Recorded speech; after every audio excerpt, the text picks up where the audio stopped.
What's good, gamers? Monarch here, and welcome back to Next Era Gamers. So 2025 has been absolutely bonkers for single-player games on PS5.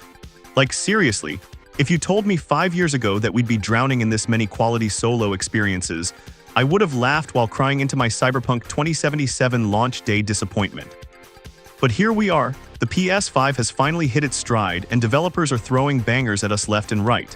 So today we're counting down the 20 absolute best single-player games you can play on your PS5 right now. And before you keyboard warriors start typing, yes, I know your favorite indie pixel art Metroidvania didn't make the list. We'll get through this together.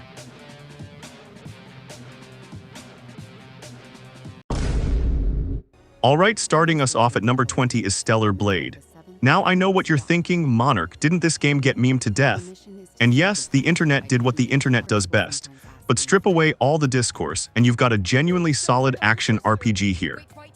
You play as Eve, and the combat is actually pretty tight. Think Nier Automata meets Sekiro's parry system. The world design is gorgeous, even if the story gets a bit, let's say, anime at times. Pros: combat feels weighty and satisfying, visuals are stunning, soundtrack slaps. Cons: story can be confusing, some packing issues. That one boss fight that made me question my life choices. Look, it's not going to revolutionize gaming, but if you want stylish action with some RPG elements, you could do a lot worse. Plus, it's perfect for when you want to feel like a badass android warrior. We've all been there. Number 19 brings us Lies of P, and oh boy, this one caught me off guard. It's basically What If Pinocchio, but he's going through his emo phase and also everything is trying to murder him. This is a Souls-like, and before you groan, it's actually one of the better ones. The puppet aesthetic is genuinely creepy, the combat has this unique weapon combining system that's pretty sweet, and the story, well, it's darker than your browser history. Pros: unique setting and aesthetic, solid Souls-like mechanics, weapon crafting is addictive. Cons: can feel derivative at times, difficulty spikes harder than your electricity bill. Some boss designs are just mean. If you've been craving more Dark Souls but want something that doesn't take itself quite as seriously, this wooden boy might scratch that itch. Just don't expect a happy Disney ending. Pizza Tower at number 18. Yes, I'm putting a 2D platformer on this list, and no, I don't care about your opinions. This game is pure, unfiltered chaos in the best way possible.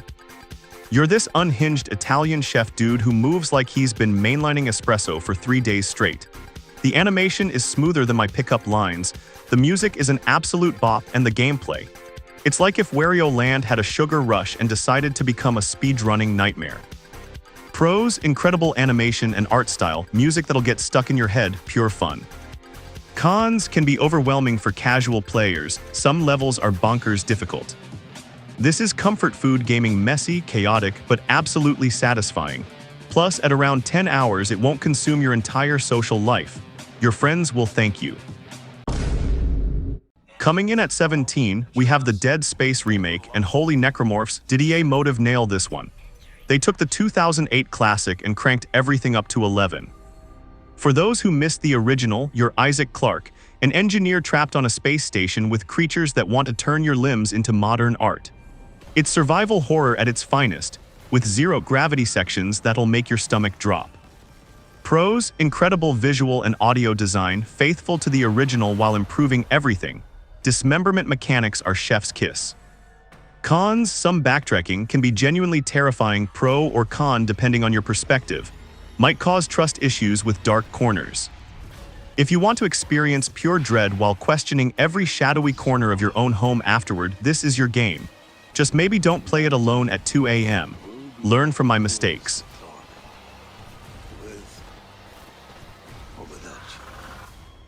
Isaac, it's me. It's all falling apart here. I can't believe. Number 16 gives us Armored Core VI, and From Software said, you know what, let's make giant robots but make it from. And honestly, they cooked. You're piloting massive mechs called ACs, no, not air conditioners, and the customization is deeper than a philosophy major's existential crisis. Every part matters: legs, arms, weapons, boosters. It's like playing with really expensive, really deadly Legos. Pros: incredible mech customization, stellar combat, FromSoft polish. Cons: steep learning curve can feel overwhelming for newcomers. Your wallet will cry from all the cosmetic parts you want. The campaign is solid, but the real magic happens when you start building your perfect death machine. Fair warning though, you'll spend more time in the garage than actually fighting. It's like car culture, but with more explosions. At number 15, it's RE4 Remake, and Capcom continues their streak of how to remake a classic without completely ruining it. Leon's back, his hair is still perfect, and he's still dropping one-liners that would make an action movie jealous. The village fight still gets your heart racing, the inventory management is still a mini-game in itself, and Ada, well, Ada's still Ada. The graphics are gorgeous, the controls are modernized, and they kept everything that made the original special. Pros: perfect modernization of a classic, great packing, Leon still got it. Cons: maybe too faithful at times, some sections drag, your muscle memory from the original will betray you. Whether you're a longtime fan or a newcomer, this is how you do a remake. It respects the original while feeling completely modern. Plus, the merchant is still the best NPC in gaming history. Fight me.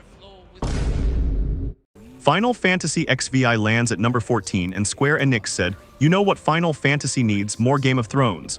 And you know what? It actually works. Clive Rossfield's journey is darker and more political than your typical FF adventure. The combat is more action-oriented, the icon battles are absolutely spectacular, and the story deals with some heavy themes. It's Final Fantasy for adults who pay taxes and have trust issues. Pros: incredible production values, mature storytelling, icon battles are jaw-dropping. Cons: less traditional FF elements can be slow to start, some packing issues in the middle. If you want a fantasy epic that doesn't talk down to you and features some of the best boss battles in gaming, this is it. Just don't expect your typical JRPG experience. This is something different, and that's okay. Lucky number 13 brings us Hogwarts Legacy, the game that finally answered the question, what if Harry Potter, but you're not Harry Potter and you're actually competent at magic? Creating your own Hogwarts student and exploring the castle is every Potterhead's dream. The magic system feels great, the world is gorgeous, and you can finally live out your fantasy of being that kid who actually paid attention in Transfiguration class. Pros: faithful to the Harry Potter world, magic system is satisfying, exploration is addictive. Cons: some repetitive quest design, combat can get stale, that one fetch quest that broke my soul. Look, it's not perfect, but when you're flying around Hogwarts on a broomstick while your custom character absolutely destroys dark wizards, it's hard not to smile. Plus, you can pet the magical creatures. Instant Game of the Year material right there. Into one of the 4 Hogwarts houses: Gryffindor, Hufflepuff, Ravenclaw, or Slytherin. After you settle into your dormitory, you will meet up with your housemates in the common room. You will then need to attend classes, and you do have some catching up to do, as you were starting Hogwarts late as a 5th year. So you are the Street Fighter VI at number 12. Now I know what you're thinking, Monarch, this is a fighting game, not really single player. But hear me out, World Tour mode is basically a single-player RPG where you punch your way to greatness. You create a custom fighter and travel the world learning from series veterans. It's goofy, it's fun, and it's surprisingly deep. Plus, the fighting mechanics are the best the series has ever been. Pros: World Tour mode is surprisingly engaging. Best SF mechanics ever, incredible roster. Cons: World Tour can feel grindy, some characters are locked behind progression. My pride after losing to a 12-year-old online. Even if you're not into fighting games competitively, World Tour mode offers dozens of hours of single-player content. And who knows, you might discover you're actually good at fighting games. Narrator, they were not. Hey, quick reminder, if you're enjoying this countdown and want to see more lists like this, smash that like button. It helps the algorithm gods smile upon us, and your boy needs all the algorithmic favor he can get. Also, subscribe if you haven't already. Swinging into number 11, it's Spider-Man 2. Insomniac took everything great about the first 2 games, added Venom, and somehow made web swinging feel even better. How is that even possible? Playing as both Peter and Miles, dealing with Venom, exploring an expanded New York, it's everything a Spider-Man fan could want. The symbiote suit sections are chef's kiss, and the emotional beats hit harder than a rhino charge. Pros: best Spider-Man gameplay ever, incredible story beats, New York feels alive. Cons: some mission variety issues, certain boss fights drag. My apartment rent after seeing how nice these NYC apartments are.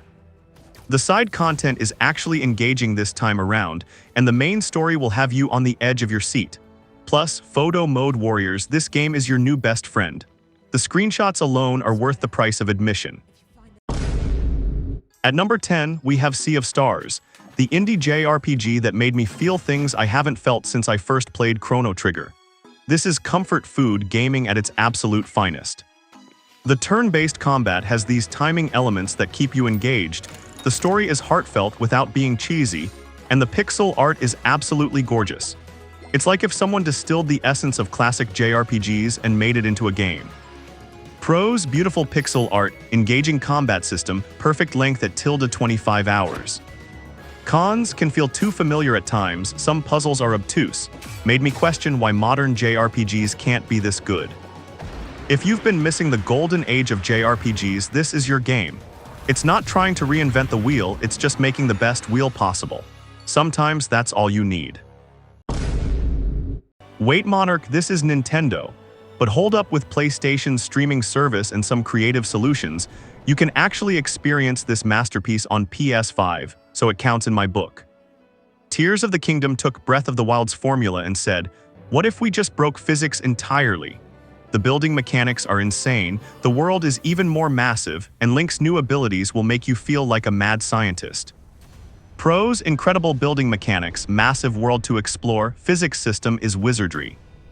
Cons: can be overwhelming, some technical limitations. My social life disappeared for 3 months. This is gaming as pure creativity. Every problem has multiple solutions, and half the fun is seeing what ridiculous contraption you can build. Warning: you will spend 4 hours building a flying machine just to travel 100 meters. It's worth it. Diablo IV claims number 8, and Blizzard finally remembered how to make a good Diablo game. It's dark, it's gory, and it's absolutely addictive in all the worst ways. The campaign is solid, but the real game starts at endgame. Seasons keep things fresh, the build diversity is incredible, and the satisfaction of watching numbers go up never gets old. It's digital crack, and I'm not even ashamed. Pros: excellent endgame content, great build variety, that sweet, sweet loot dopamine. Cons: always online requirement, some microtransaction concerns will consume your entire weekend. If you want a game that'll have you saying just one more run until it's 4 a.m. and you have work in 3 hours, this is it. The character progression is chef's kiss, and each class feels genuinely different. Rip your free time. Coming in at number 7 is Alan Wake 2, and Remedy Entertainment said, "You thought Control was weird? Hold our coffee." This psychological horror masterpiece will mess with your head in the best possible way. The dual narrative between Alan and FBI agent Saga Anderson is brilliant. The horror elements are genuinely unsettling, and the meta-commentary on storytelling itself is chef's kiss. It's like if Twin Peaks and Silent Hill had a really artsy baby. Pros: incredible atmosphere and storytelling, genuinely scary, meta-narrative is brilliant. Cons: can be confusing, not for horror-averse players, might make you question reality. This isn't just a horror game, it's an experience. The way it plays with narrative conventions and breaks the fourth wall is incredible. Fair warning, you'll be thinking about this one long after the credits roll. Number 6 brings us Baldur's Gate 3, the RPG that made everyone remember why we fell in love with role-playing games in the first place. Larian Studios basically said, what if D&D, but you can romance everyone and your choices actually matter. The character writing is incredible, the voice acting is top tier, and the freedom to approach problems in multiple ways is refreshing. Plus, you can talk to animals, and honestly, that alone is worth the price of admission. Pros: incredible writing and characters, meaningful choices, exceptional voice acting. Cons: can be overwhelming for newcomers. Some technical issues, my barbarian's intelligence stat in-game and IRL. Whether you're a D&D veteran or someone who thinks THAC 0 is a type of Mexican food, this game will hook you. Just prepare to lose several weekends to one more dialogue tree. At number 5, we have God of War Ragnarök, and Santa Monica Studio delivered an emotional gut punch wrapped in incredible action. Kratos and Atreus' journey continues, and boy, is it a ride. The father-son relationship is the heart of the game, but the combat is still absolutely brutal in the best way. The Norse mythology is handled beautifully, and some of the story beats will have you reaching for tissues. Pros: incredible storytelling, top-tier combat, Christopher Judge's voice acting. Cons: some packing issues, certain sections drag, Atreus's teenage attitude realistic but annoying. This is how you do a sequel. It builds on everything that made the 2018 game great while telling a complete, satisfying story. The emotional payoffs are incredible, and the action sequences are chef's kiss. Elden Ring takes number 4, and From Software basically said, "What if Dark Souls, but open world and even more punishing?" The result is a masterpiece that'll make you question your life choices while begging for more. The Lands Between is a hauntingly beautiful world filled with creatures that want you dead in increasingly creative ways. The boss design is incredible, the exploration is rewarding, and the sense of accomplishment when you finally beat that boss that's been kicking your teeth in for hours is unmatched. Pros: incredible world design, challenging but fair combat, exploration is rewarding. Cons: extremely challenging, can be frustrating, that one boss fight that shall not be named. If you want to feel like you've truly earned every victory, this is your game. Just don't be afraid to summon help, we've all been there, and there's no shame in the co-op game. Coming in at number 3 is The Last of Us Part I, the remake that proves some stories are timeless. Naughty Dog took their masterpiece and made it even more beautiful, and somehow it still hits just as hard. Joel and Ellie's journey through a post-apocalyptic America is gaming's greatest story, full stop. The character development is incredible, the world building is top tier, and the emotional moments will destroy you in the best way. Pros: incredible storytelling and characters, beautiful visuals, improved gameplay mechanics. Cons: you've probably played it before, can be emotionally devastating, might make you hug your loved ones more. Even if you've played the original, this remake is worth experiencing. The visual improvements make an already incredible story even more impactful. Just have tissues ready, you'll need them. At number 2, we have Horizon Forbidden West, and Guerrilla Games created one of the most beautiful open worlds ever made. Aloy's journey continues as she explores the dangerous Forbidden West, and it's absolutely stunning. The robot dinosaur combat is still incredible, the world is packed with things to discover, and Aloy continues to be one of gaming's best protagonists. The story deals with some heavy themes while maintaining hope for the future. Pros: gorgeous visuals, excellent combat system, incredible world design. Cons: some mission structure repetition, climbing sections can feel automated. Photo mode addiction is real. This is open world gaming at its finest. Every vista is screenshot-worthy, every encounter feels meaningful, and the sense of exploration is intoxicating. Plus, fighting robot dinosaurs with a bow never gets old. And finally, our number 1 spot goes to Spider-Man, Miles Morales Ultimate Edition. Now, I know some of you are thinking this is controversial, but hear me out. This isn't just about Miles' incredible story or the perfect length, 12-15 hours of pure quality. It's about how this game represents everything great about single-player gaming in 2025. It respects your time, tells a complete story, has incredible gameplay, and leaves you wanting more without overstaying its welcome. Miles' journey of becoming his own Spider-Man while dealing with family drama and neighborhood politics is perfectly crafted. The Venom powers feel unique, the music is incredible, and swinging through a snow-covered New York is pure magic. Pros: perfect packing, incredible character development, best Spider-Man powers, respects your time. Cons: might be too short for some, sets impossibly high standards for other games, will make you want to move to New York. This is single-player gaming perfection, a complete, satisfying experience that doesn't need 100+ hours or endless DLC to justify its existence. It's proof that sometimes less really is more. And there you have it, gamers, the 20 best single-player games you can play on your PS5 right now. I know some of your favorites didn't make the list, and that's okay. Gaming is subjective, and that's what makes it beautiful. What games would you have included? What did I get completely wrong? Let me know in the comments below. I read every single one, even the ones telling me I have terrible taste in games.